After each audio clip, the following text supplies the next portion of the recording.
Before Jaren could get a clear look at what the monster looked like, it had already disappeared into the desert. Because of this hateful creature, Jaren and the others followed its tracks all the way forward. However, halfway through the journey, waves of roaring sounds suddenly echoed, frightening them into quickly getting out of the vehicle and taking defensive positions. At that moment, an alien dog stuck its head out and barked wildly at them. But there was more than one such dog. Faced with this sudden situation, Cobb immediately broke out in a cold sweat, while Jaren remained calm and composed. He began imitating the alien dog's barking. Cobb looked completely shocked, and before he could even react, Jaren had already walked forward. Everything unfolded exactly as Jaren had expected. The alien dogs took him for a local and completely lowered their guard. Just then, the dog's owner came out. Jaren immediately explained his purpose. Upon hearing that Jaren intended to eliminate the largest local monster, the owner agreed to cooperate without hesitation. They then rode large yaks toward the cave where the monster was located. To make sure the monster was indeed inside, they first had one person lead a yak toward the cave, then imitate the yak's calls at the cave entrance, while the others waited at a distance to observe. At that moment, movement began to stir on the ground at the cave entrance, scaring the man into turning and running for his life, but it was already too late.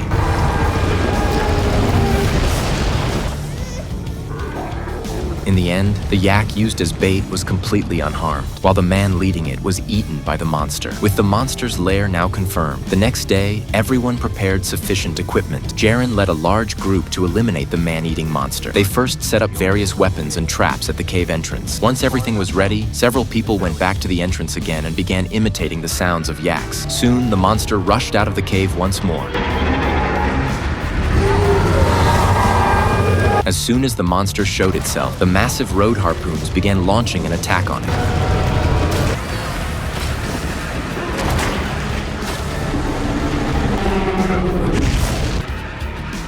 Seeing that it couldn't get any meat and writhing in pain, the monster tried to retreat back into the cave. Unwilling to give up this rare opportunity, everyone desperately tried to hold on to the ropes, which, in the monster's eyes, was utterly laughable.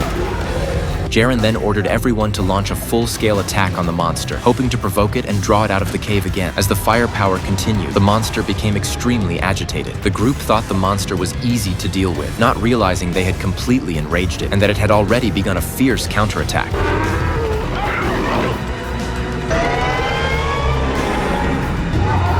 The final outcome was obvious. The monster was completely enraged.